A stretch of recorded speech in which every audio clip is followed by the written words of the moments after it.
বাচ্চাদেরকে যদি বিকেলবেলায় মজার কিছু খাবার রান্না করে দিই ওরা অনেকটা আসলে খুশি হয়, কিন্তু অলসতার জন্য করতে পারি না, এই হচ্ছে আমার সমস্যা।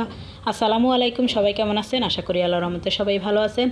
তো এই যে সকাল দুপুরের রান্না, আমার কালকের কিছু তরকারি ছিল, তো তার জন্য আজকে শর্টকাটে অল্প কিছু রান্না করলাম। এখানে আমি মাছটা ছোটো করে কেটে নিয়েছি, আর একটু টমেটো, কাঁচামরিচ, একটু গুঁড়ো মরিচ দিয়ে তারপর এটাকে মেখে জালে বসিয়ে দিলাম।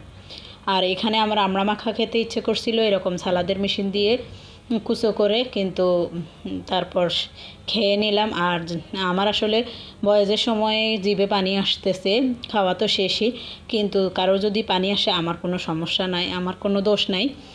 তো যাই হোক, এটা তো শেষ। আর বিকেলে আসলে ওরা খুব খুশি হয় যদি ওদেরকে আসলে একটু কিছু বানিয়ে দিই।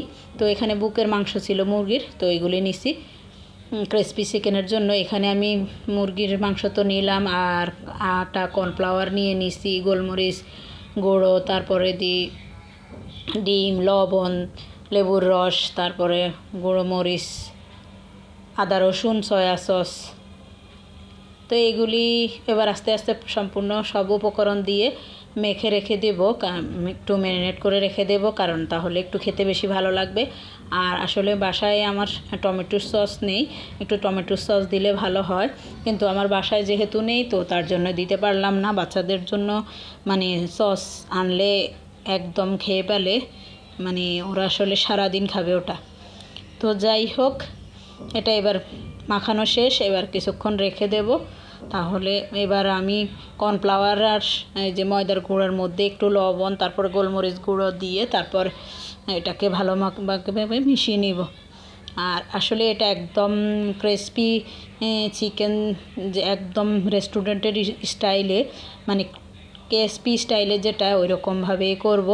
তো যাই হোক, এটাকে এর মধ্যে কোট করে নিয়ে তারপর একটু ডুবিয়ে এভাবে যদি 4-5 বার কোট করা যায় তাহলে বেশি ভালো হয়, অনেকটা আরও বেশি ফুলা ফুলা হয়।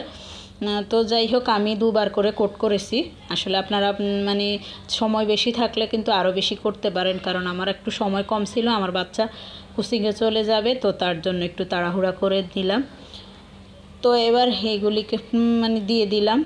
তো এপিট ওপিট করে ভালোভাবে ভাজবেন, একটু একদম হাই হিটেও না, তারপরে একদম লোতেও না, মিডিয়ামে দিয়ে তারপর ভাজবেন এটা, কারণ এটা তো একটু চিকন করে কাটা মাংস, এটা সিদ্ধ হয়ে যাবে, বেশি সময় লাগবে না। তো যাই হোক, ভালো করে এপিট ওপিট করে নিয়ে বাদামি কালার যখন হবে তখন এটাকে উঠিয়ে নেবেন। আর আসলে আমরা যে কোনো খাবারই ঘরে বানিয়ে খেতে পারি রেস্টুরেন্টের মতো করে, কিন্তু আসলে আমরা অলসতার জন্য পারি না। একসময় যখন ছোটোবেলায় এগুলি রেস্টুরেন্টে খেতাম বা বাইরে খাওয়া হতো, তখন চিন্তা করতাম না যে এইসব খাবারগুলি কীভাবে যে এরা বানায়, কিন্তু আসলে এখন ইউটিউব দেখে বা বিভিন্ন মাধ্যম দেখে আপনারা সহজে ঘরে এগুলি তৈরি করতে পারেন। তো যাই হোক, এবার এগুলি বানানো হয়ে গেছে। এই তো আমি একটু ভেঙে দেখাচ্ছি, একদম অনেকটা সুন্দর হয়েছে, খেতেও মাশাআল্লাহ অনেক ভালো হয়েছে। তো যাই হোক, আজ পর্যন্ত, আল্লাহ হাফেজ।